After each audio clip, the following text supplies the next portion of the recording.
Good morning all of you. Me doctor Shakuntala Patil, Jaywant महाविद्यालय इचलकरंजी या video लेक्चरमध्ये सर्वांचं मनापासून स्वागत करते. पाठीमागच्या लेक्चरमध्ये मित्रहो आपण राष्ट्रीय उत्पन्न म्हणजे काय, राष्ट्रीय उत्पन्नाच्या विविध संकल्पना कोणत्या यांचा विचार केलेला होता. आज आपण राष्ट्रीय उत्पन्न मोजण्याच्या कोणकोणत्या पद्धती आहेत आणि राष्ट्रीय उत्पन्न मोजताना कोणकोणत्या अडचणींचा सामना करावा लागतो याचा विचार करणार आहोत. आता राष्ट्रीय उत्पन्न मोजण्याच्या विविध पद्धती. राष्ट्रीय उत्पन्न मोजण्याच्या विविध पद्धती कोणत्या आहेत? तर यामध्ये 5 पद्धती मी इथं दर्शवलेल्या आहेत. पहिली पद्धत म्हणजे उत्पादन पद्धत, त्याला आपण प्रोडक्ट मेथड असं म्हणतो. दुसरी पद्धत म्हणजे उत्पन्न पद्धत, इन्कम मेथड. त्याच्यानंतर तिसरी पद्धत म्हणजे खर्च पद्धत, एक्सपेंडिचर मेथड. त्याच्यानंतर चौथी पद्धत म्हणजे सामाजिक लेखा पद्धत, सोशल ऑडिटिंग ज्याला आपण म्हणतो. त्याच्यानंतर 5वी पद्धत म्हणजे मिश्र पद्धत. अशा पद्धतीनं राष्ट्रीय उत्पन्न मोजण्याच्या ह्या विविध पद्धती आहेत. एकेका पद्धतीचा आपण आता विचार करूया. तर राष्ट्रीय उत्पन्न मोजण्याची पहिली पद्धत म्हणजे उत्पादन पद्धत, प्रोडक्ट मेथड. तर राष्ट्रीय उत्पन्न एका वर्षाच्या कालखंडामध्ये मोजलं जातं. आता एका वर्षाच्या कालखंडात विविध प्रकारच्या वस्तू व सेवांच्या केलेल्या उत्पादनाचे बाजार किमतीनुसार पैशाचे मूल्य काढून त्याची बेरीज केली जाते, तेव्हा त्याला राष्ट्रीय उत्पन्न असं म्हटलं जातं आणि ते उत्पादन पद्धतीनुसार मोजलं जातं.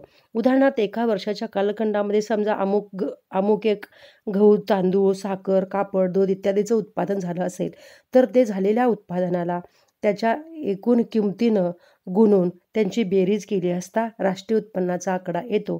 त्याला उत्पादन पद्धतीनुसार राष्ट्रीय उत्पन्न असं म्हटलं जातं. यामध्ये उत्पादनाचा विचार केला जातो. एका वर्षाच्या कालखंडामध्ये जेवढ्या वस्तू आणि सेवा कितीही वस्तू निर्माण होऊ देत, त्या सगळ्या उत्पादनाचा विचार केला जातो. त्याची पैशातील किंमत काढली जाते आणि त्यांची एकत्र बेरीज करून राष्ट्रीय उत्पन्न हे मोजलं जातं. आता राष्ट्रीय उत्पन्न मोजत असताना काय दक्षता घेतली पाहिजे? पहिला आकडा, दुहेरी मोजणी टाळली जावी. राष्ट्रीय उत्पन्न मोजत असताना एखाद्या वस्तूचं उत्पादन करत असताना अनेक प्रकारच्या प्रोसेस असतात किंवा प्रक्रिया असतात. त्या प्रत्येक प्रक्रियेतून जर आपण उत्पादन मोजलं तर त्याची दुहेरी मोजणी होऊ शकते. त्यामुळे ती दुहेरी मोजणी टाळली पाहिजे. उदाहरणार्थ ऊसापासून साखर तयार करण्याच्या प्रक्रियेमध्ये अनेक टप्पे आहेत. त्या प्रत्येक टप्प्याचं उत्पादन न मोजता शेवटच्या वस्तूचं उत्पादन हे विचारात घेतलं जावं. म्हणजे दुहेरी मोजणी टाळणं अत्यंत आवश्यक आहे. दुसरा मुद्दा म्हणजे केवळ अंतिम वस्तू व सेवांचाच समावेश करावा. आता आपण पाहिलं की अंतिम वस्तू म्हणजे काय? ऊसापासून साखर तयार करण्याच्या प्रक्रियेमध्ये साखर ही अंतिम वस्तू आहे. म्हणजे उपभोग, आपण जे त्याचं सेवन करतो तो उपभोग म्हणजे अंतिम वस्तू. त्या अंतिम वस्तूंचाच विचार करावा, त्याच्या पाठीमागच्या टप्प्याचा विचार करू नये. दुसरं उदाहरण घ्यायचं असेल तर कापसापासून कापड तयार करण्याच्या प्रक्रियेमध्ये कापडसुद्धा अंतिम वस्तू नाही आहे, तर रेडीमेड कपडे तर ही अंतिम वस्तू आहे, त्याचाच फक्त विचार करावा. म्हणजे केवळ अंतिम वस्तू आणि सेवांचाच समावेश राष्ट्रीय उत्पन्न मोजताना करावा. त्याच्यानंतर तिसरा मुद्दा म्हणजे अप्रत्यक्ष कर वजा करावेत. राष्ट्रीय उत्पन्न मोजत असताना अप्रत्यक्ष कर म्हणून जी रक्कम आपल्याला द्यावी लागते तर ती त्याच्यातून वजा करणे अत्यंत आवश्यक आहे. नाहीतर तो राष्ट्रीय उत्पन्नाचा आकडा चुकीचा येऊ शकतो. चौथा मुद्दा म्हणजे मिळालेल्या अनुदानाची रक्कम वजा करावी.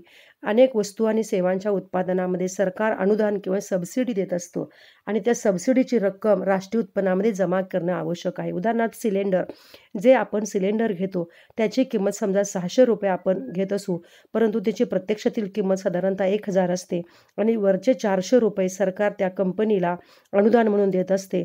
म्हणून ती रक्कम 600 रुपये न विचारात घेता 1000 रुपये सिलेंडरची किंमत अशी त्याच्यात ॲड करून विचारात घेतली जावी. म्हणजे त्या राष्ट्रीय उत्पन्नाचा आकडा बरोबर येऊ शकतो. घसारा वजा करावे. घसारा म्हणजे मेंटेनन्स, ज्याला आपण झीज खर्च म्हणतो. तो झीज खर्च होत असतो उत्पादनाच्या प्रक्रियेमध्ये, झीज खर्च होत असतो. तो झीज खर्चाची जी रक्कम असते ती त्याच्यातून वजा करणं आवश्यक आहे. त्याच्यानंतर पुढचा मुद्दा म्हणजे आंतरराष्ट्रीय येणे जमा करावे व देणे वजा करावे. आंतरराष्ट्रीय व्यापारामध्ये जेव्हा आपण निर्यात करतो तेव्हा त्याची रक्कम आपल्याला मिळते, मग ती रक्कम याच्यामध्ये राष्ट्रीय उत्पन्नामध्ये जमा करावी. व आंतरराष्ट्रीय व्यापारामध्ये जेव्हा आपण आयात करतो तेव्हा आयातीची रक्कम आपल्याला द्यावी लागते. म्हणजे आपल्याला त्या राष्ट्रीय उत्पन्नातून ते वजा करणं अत्यंत आवश्यक आहे. तर अशा पद्धतीनं उत्पादन पद्धतीनुसार राष्ट्रीय उत्पन्न मोजत असताना या काही दक्षता आपल्याला घ्याव्या लागतात. त्याच्यानंतर दुसरी पद्धत म्हणजे उत्पन्न पद्धत, इन्कम मेथड. यामध्ये उत्पन्नाला जास्त महत्त्व दिलेलं आहे. उत्पन्न पद्धत म्हणजे एका विशिष्ट कालखंडात तयार झालेल्या वस्तू आणि सेवांचे उत्पादनाला विक्रीतून मिळणारे उत्पन्नाची बेरीज करून काढलं जातं. म्हणजेच काय, एका वर्षाच्या कालखंडामध्ये जेवढ्या वस्तू आणि सेवा तयार होतात, त्यांची विक्री केल्यानंतर जे उत्पन्न मिळतं, त्या उत्पन्नांची बेरीज केल्यानंतर राष्ट्रीय उत्पन्नाचा आकडा आपल्याला मिळतो. दुसऱ्या भाषेमध्ये जर सांगायचं असेल तर उदाहरणार्थ मजुरी, भाडे, व्याज, नफा याद्वारे उत्पादनाच्या घटकांना मिळणाऱ्या सर्व उत्पन्न जे असतं त्याचं एकत्रीकरण केलं असता राष्ट्रीय उत्पन्न मिळतं, तेव्हा त्याला आपण उत्पन्न पद्धतीनुसार राष्ट्रीय उत्पन्न असं म्हणतो. उदाहरणार्थ राष्ट्रीय उत्पन्न बरोबर खंड कुणाला मिळतो, तर जमिनीच्या वापराबद्दल जमिनीच्या मालकाला खंड मिळतो, तो खंड. त्याच्यानंतर कामगारांना वेतन मिळतं, वेतन अधिक व्याज, भांडवलाला व्याज मिळतं, व्याज म्हणजे त्यांचं उत्पन्न असतं, अधिक नफा, संयोजकाला नफा मिळतो, नफा म्हणजे संयोजकाचं उत्पन्न असतं, अधिक संमिश्र उत्पन्न म्हणजे अजून वेगळ्या प्रकारच्या मिळणारं इतर बाबतीतून मिळणारं उत्पन्न, अधिक विदेशातील निव्वळ घटक उत्पन्न, विदेशातून मिळालेलं निव्वळ घटक उत्पन्न, या सगळ्यांची बेरीज केली असता राष्ट्रीय उत्पन्न जो आकडा येतो त्याला आपण उत्पन्न पद्धतीनुसार राष्ट्रीय उत्पन्न असं म्हणतो. या उत्पन्न पद्धतीनुसार राष्ट्रीय उत्पन्न मोजत असताना सुद्धा आपल्याला काही दक्षता घ्याव्या लागतात, पण त्या दक्षता उत्पादन पद्धतीनुसार ज्या आपण दक्षता पाहिलेल्या आहेत त्याचाच विचार इथं करणं आवश्यक आहे. उदाहरणार्थ दुहेरी मोजणी टाळली पाहिजे, अंतिम वस्तूंचा सेवांचा विचार केला पाहिजे, कराची रक्कम वजा केली पाहिजे, आयातीची रक्कम वजा केली पाहिजे, निर्यातीची रक्कम जमा केली पाहिजे. या सगळ्या दक्षता याही राष्ट्रीय उत्पन्न मोजताना घेणं आवश्यक आहे. आता तिसरी पद्धत म्हणजे खर्च पद्धत. राष्ट्रीय उत्पन्न मोजत असताना खर्च पद्धत ही महत्त्वाची आहे. खर्च म्हणजे काय? खर्चामध्ये जास्त महत्त्व दिलेलं आहे. व्यक्तीने केलेल्या उपभोगावरील खर्च, गुंतवणूक खर्च, सरकारने विविध बाबीवर वस्तू व सेवांच्या उत्पादनावर केलेला खर्च यांची एकत्रित बेरीज केली म्हणजे जे राष्ट्रीय उत्पन्न मिळतं ते खर्च पद्धतीनुसार राष्ट्रीय उत्पन्न असतं. आता खर्च पद्धतीनुसार राष्ट्रीय उत्पन्न म्हणजे काय तर मी दिलेलं आहे. NI म्हणजे काय, national income is equal to C म्हणजे काय, उपभोग, कंजम्पशन म्हणजे उपभोग, व्यक्तीनं केलेला सर्व प्रकारचा उपभोगावर झालेला खर्च, अधिक इन्व्हेस्टमेंट, व्यक्तीनं केलेली इन्व्हेस्टमेंट, सगळ्या प्रकारची इन्व्हेस्टमेंट याच्यामध्ये ॲड करायची, अधिक गव्हर्नमेंट एक्सपेंडिचर, गव्हर्नमेंटचा उपभोग खर्च सगळा.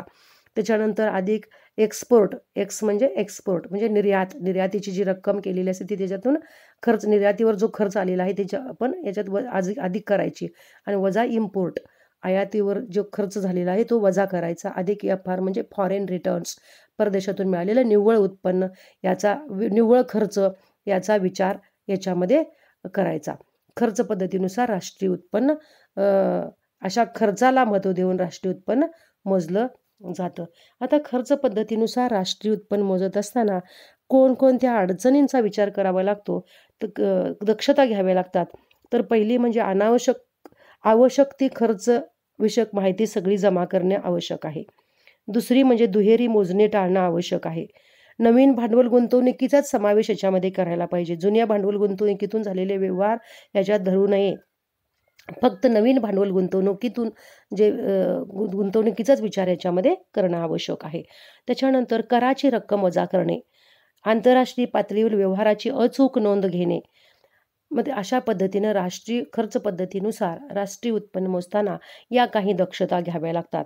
आता भारतामध्ये नेमक्या कोणत्या पद्धतीनं राष्ट्रीय उत्पन्न मोजलं जातं, तर भारतात उत्पन्न पद्धत व उत्पादन पद्धत या दोन्ही पद्धतीचं एकत्रीकरण करून राष्ट्रीय उत्पन्न मोजलं जातं. भारतामध्ये खर्च पद्धतीनुसार राष्ट्रीय उत्पन्न मोजलं जात नाही. उत्पन्न आणि उत्पादन या दोन्ही पद्धतीनं राष्ट्रीय उत्पन्नाची मोजणी केली जाते. तर अशा पद्धतीने या 3 पद्धती आहेत. सामाजिक लेखा पद्धत जी आहे ती पद्धत आणि मिश्री पद्धत याचा फारसा काही उपयोग आपल्या देशामध्ये केलेला दिसून येत नाही. आता पुढचा खर्च पद्धतीनुसार पुढची पद्धत म्हणजे राष्ट्रीय उत्पन्न मोजताना वेगवेगळ्या प्रकारच्या ज्या अडचणी असतात त्या अडचणींचा विचार आपण करणार आहोत. आता कुठल्या अडचणीत राष्ट्रीय उत्पन्न मोजत असताना अचूक आकडेवारीचा अभाव. तर राष्ट्रीय उत्पन्न मोजत असताना अनेक अडचणींचा सामना करावा लागतो. त्यामध्ये पहिली अडचण म्हणजे अचूक आकडेवारीचा हवा. आकडेवारी मिळवणं हे अत्यंत महत्त्वाचं आहे, परंतु ती आकडेवारी अचूक आणि योग्य पद्धतीनं मिळणं अत्यंत आवश्यक आहे आणि त्या दृष्टीनं ती कशी मिळवायची ही मोठी अडचण राष्ट्रीय उत्पन्न मिळवताना निर्माण होते. बऱ्याच वेळेला आकडेवारीचा घोळ होऊ शकतो किंवा आकडेवारी चुकीची मिळू शकते. त्यामुळे राष्ट्रीय उत्पन्नाचा आकडेवारीसुद्धा चुकीची येऊ शकते. त्यामुळे ते मोठी अडचण आहे. दुहेरी मोजणी टाळली पाहिजे. हे जरी खरं असलं तरी बऱ्याच वेळेला दुहेरी मोजणी होण्याची शक्यता मोठ्या प्रमाणामध्ये असते. ती कशी टाळायची ही मोठी अडचण राष्ट्रीय उत्पन्न मोजताना निर्माण होते. त्याच्यानंतर तिसरी महत्त्वाची अडचण म्हणजे वस्तू विनिमयाची पद्धत. भारतामध्ये अजूनही मोठ्या प्रमाणामध्ये वस्तू विनिमयाची पद्धत आहे. एक वस्तूच्या मोबदल्यात दुसरी वस्तू घेणे, त्याच्यातून देवाणघेवाण करणं, मग त्याची नोंद राष्ट्रीय उत्पन्नामध्ये होत नाही. मग त्यामुळे राष्ट्रीय उत्पन्न मोजत असताना वस्तू विनिमयाच्या पद्धतीची अडचण मोठ्या प्रमाणामध्ये निर्माण होत असते. कालखंड. राष्ट्रीय उत्पन्न मोजत असताना कालखंड हा महत्त्वाचा घटक म्हणजे घटकाची अडचण निर्माण होत असते. कालखंड म्हणजे 1 एप्रिल ते 31 मार्च हे राष्ट्रीय उत्पन्न मोजत असताना एक कालावधी विचारात घेतला जातो. परंतु एखादा उद्योग एप्रिलमध्ये सुरू झाला तर त्याचं उत्पादन हे यावर्षी लगेच येतं असं नसतं. त्याच्या पुढच्या वर्षी येऊ शकतं, त्याचा कालावधी असतो. त्यामुळे नेमक्या कोणत्या कालावधीमधलं हे उत्पन्न आहे हे मोजणं कठीण आहे. त्यामुळे कालावधीची सुद्धा अडचण आपल्याला निर्माण होऊ शकते. विनामूल्य सेवा. अर्थव्यवस्थेमध्ये अशा बऱ्याच गोष्टी आहेत की त्या विनामूल्य सेवा, फुकट ज्या आपण सेवा करतो त्याचं मूल्य राष्ट्रीय उत्पन्नामध्ये घेतलं जात नाही. त्याचं उत्कृष्ट उदाहरण म्हणजे घरकाम करणारी स्त्री. आपली आई घरकाम करत असते, कितीतरी कामं ती करत असते, पण त्याच्या कामाचा मोबदला म्हणून तिला काही मिळत नाही किंवा त्याची नोंद कुठं होत नाही. मग अशा उत्पन्नाचा समावेश राष्ट्रीय उत्पन्नामध्ये केला जावा, पण तो केला जात नाही. त्यामुळं ही बरीच मानवशक्ती वाया जाते असं आपल्याला म्हणावं लागेल. कारण आज अलीकडच्या काळामध्ये अनेक फेमिनिझम, स्त्रीवादी संघटना याच्यावर आक्षेप करून तो विचारात घेण्याचा प्रयत्न करताना दिसून येतात. त्यामुळे विनामूल्य सेवांचा समावेश सुद्धा राष्ट्रीय उत्पन्नामध्ये करणं आवश्यक आहे. कारण आपल्या आई जी घरकाम करते, घरातलं स्वयंपाक, धुणं, भांडी सगळं करते, तेच जर आपण दुसऱ्या बाईकडून करून घेतलं तर त्याला मोठ्या प्रमाणामध्ये रक्कम द्यावी लागेल, पैसे द्यावे लागतील, परंतु त्याचं मूल्य आपण विचारातच घेतलं जात नाही. ही फार मोठी अडचण राष्ट्रीय उत्पन्न मोजताना निर्माण होते. त्याच्यानंतर अजून पुढच्या अडचणी म्हणजे राष्ट्र ही संकल्पना. राष्ट्रीय उत्पन्न म्हणजे राष्ट्राचं उत्पन्न. भारताचं राष्ट्रीय उत्पन्न म्हणजे भारताचं उत्पन्न. मग भारत म्हणजे काय? भारत हे राष्ट्र आहे. भारत राष्ट्र म्हणजे आपल्याला काय लक्षात येतं तर भारताचा नकाशा आपल्या डोळ्यासमोर येतो. म्हणजे भारताच्या या नकाशाच्या आत तयार केलेल्या वस्तू आणि सेवांचं उत्पादन. पण प्रत्यक्षामध्ये त्याचाच विचार केला जातो का? तर नाही. राष्ट्रीय उत्पन्नामध्ये निर्यात जी आपण करतो इतर देशामध्ये, त्या निर्यातीचं मूल्यसुद्धा आपण जमा करतो आणि आयात करतो, त्याचं मूल्य आपण वजा करतो. मग ह्याला राष्ट्रीय उत्पन्न कसं म्हणायचं? ही एक अडचण आपल्यासमोर निर्माण होते किंवा ही एक द्विधावस्था आपल्यासमोर निर्माण होऊ शकते किंवा आहे. त्याच्यानंतर पुढचा मुद्दा म्हणजे असंख्य व्यवसाय. इतके आज व्यवसाय मोठ्या प्रमाणामध्ये वाढलेले आहेत की सगळ्या व्यवसायाचा समावेश राष्ट्रीय उत्पन्नामध्ये केलेला नाही. त्यामुळे एवढ्या व्यवसायांचा समावेश राष्ट्रीय उत्पन्नामध्ये कसा करायचा, कोणत्या पद्धतीनं करायचा ही एक मोठी अडचण आहे. त्याच्यानंतर पुढचा मुद्दा म्हणजे राष्ट्रीय उत्पन्न मोजताना योग्य पद्धतीची निवड. राष्ट्रीय उत्पन्न मोजताना या प्रामुख्यानं 3 पद्धती आहेत: उत्पादन पद्धत, उत्पन्न पद्धत आणि खर्च पद्धत. यापैकी नेमक्या कोणत्या पद्धतीनं राष्ट्रीय उत्पन्न मोजलं तर तो योग्य आकडा येऊ शकेल हे हमखास सांगता येत नाही. त्यामुळे नेमक्या कोणत्या पद्धतीनं राष्ट्रीय उत्पन्न मोजायचं ही एक मोठी अडचण निर्माण होते. त्याच्यानंतर काळा पैसा. तर अर्थव्यवस्थेमध्ये काळा पैसा मोठ्या प्रमाणावर असतो. काळा पैसा म्हणजे बेकायदेशीरपणे निर्माण केलेला पैसा. बऱ्याच वेळेला असं म्हटलं जातं की काळ्या पैशाची समांतर अर्थव्यवस्था आहे. प्रचंड व्यवहार हे काळ्या पैशानं होत असतात. त्याच्यानं खरेदी विक्री होत असते, व्यवहार होत असतात, पण त्याची नोंद राष्ट्रीय उत्पन्नामध्ये केली जात नाही. त्यामुळे ही एक मोठी अडचण आहे. त्याच्यानंतर हस्तांतरण उत्पन्न म्हणजे कष्ट न करता मिळालेलं उत्पन्नाचा सुद्धा समावेश राष्ट्रीय उत्पन्नामध्ये केला जात नाही. तो करणं अत्यंत आवश्यक आहे. त्याच्यानंतर पुढचा मुद्दा म्हणजे राष्ट्रीय उत्पन्न साठा नसून तो प्रवाह आहे. राष्ट्रीय उत्पन्न ही संकल्पना प्रवाही आहे. एखादा झरा ज्याप्रमाणे अखंडपणे वाहत असतो, त्या प्रवाहातल्या पाण्याचं मोजमापन कसं करायचं ही एक अडचण आहे. त्याप्रमाणे राष्ट्रीय उत्पन्नसुद्धा हा एक साठा नाही आहे. तो एक प्रवाह आहे. तो अखंडप्रमाणे वाहत असतो आणि त्या प्रवाहाचं मोजमापन कसं करायचं ही एक मोठी अडचण आहे. अशा पद्धतीनं राष्ट्रीय उत्पन्न मोजत असताना अनेक प्रकारच्या अडचणींना आपल्याला सामोरं जावं लागतं. थोडक्यात मित्रहो, आज आपण राष्ट्रीय उत्पन्न मोजण्याच्या प्रामुख्याने उत्पादन पद्धत, उत्पन्न पद्धत, खर्च पद्धत या 3 पद्धती आणि राष्ट्रीय उत्पन्न मोजत असताना या तिन्ही पद्धतीनं मोजत असताना कोणत्या दक्षता घ्याव्या लागतात याचा विचार केलेला आहे. त्याचबरोबर राष्ट्रीय उत्पन्न मोजत असताना कोणत्या अडचणींचा सामना करावा लागतो किंवा कोणत्या अडचणी निर्माण होऊ शकतात त्याचाही विचार केलेला आहे. आणि राष्ट्रीय उत्पन्न मोजत असताना या विविध अडचणींचा सामना आपल्याला करावा लागतो. तर आता मी या सगळ्यांचं थांबवते. धन्यवाद.